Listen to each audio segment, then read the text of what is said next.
So yeah, I think the 76ers have one trade to make to really put themselves in title contention.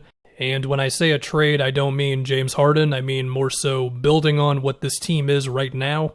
They have been very good so far this season. If you want to be cynical, you can say, number one, well, they just lost to the Nets without Kyrie or KD. And two, you could say a lot of their wins have been against teams that are not exactly among the best teams in the NBA. But even so, they look good so far.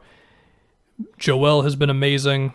His threes and his mid-range jumpers have been the big difference so far. We'll see if that holds up.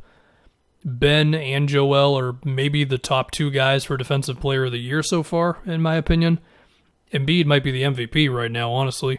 Tobias stole Player of the Week from Jalen. His threes have gone in. I feel like he's been doing a little bit more cutting and sitting around the dunker spot, which it makes sense because you open yourself up to that now that Horford is not here.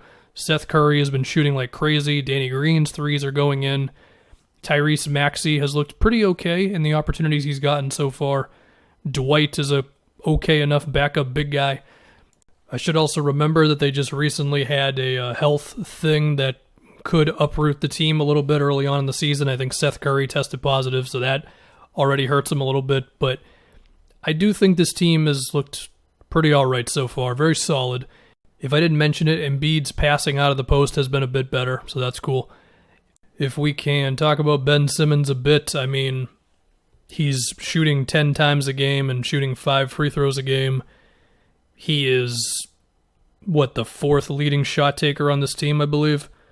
I think this team can win a lot of games in the regular season, even if Ben is not shooting a whole lot. But I think for the postseason especially, they should probably look to get him a little more involved, as in setting screens and trying to get him into the post sometimes. He did attempt a top-of-the-key three-pointer in their last game or 2 games ago, whatever. It was way off, but I guess it was kind of a good sign. The free throws are still not great. And again, more like setting screens for Simmons, that sort of thing. They have tried this Ben and Joel sort of elbow pick-and-roll thing. That could have some more to it if they keep doing it. Anyway, to me, when it comes to a trade, I think the 3 guys around Ben and Joel need to be able to shoot and make a play off the dribble. There are some guys on this team who could develop into that guy. Shake Milton, Tyrese Maxey, who's looked pretty okay so far. But to me, you got to get like a real guy. And they have some of the ammo to do it between Danny Green. They have the expiring money. Whether they have the players, that's a different conversation. I mean, I don't think they'd want to give up Tyrese Maxey.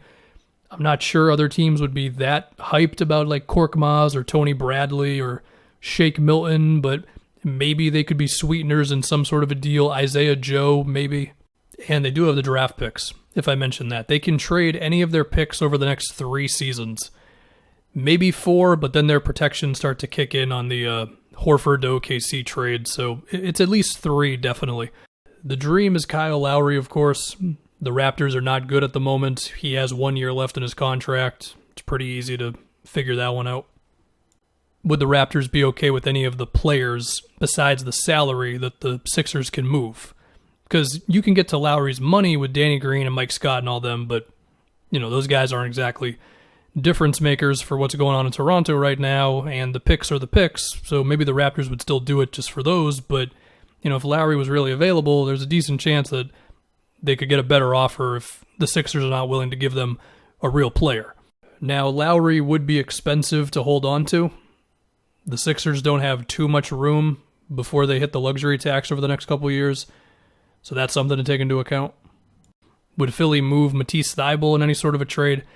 So those are all questions that Philly's got to ask themselves, but that's mainly for Lowry. I think if there's other guys who are available, and we'll talk about some potential dudes, you might not need to give up a real player. It just might be the money and the picks being enough to get you somebody. Anyway, Buddy Hield's been talked about enough. And to be fair, if Buddy Hield's available, you probably need to include an actual player and that sort of thing, but the money, the picks, and one young guy who the Kings could feel something about, that could get you Buddy Hield, depending on where that situation goes. Hield to Philly was talked about by Sixers fans all offseason, as we know. The next player that I would look at would be Terry Rozier.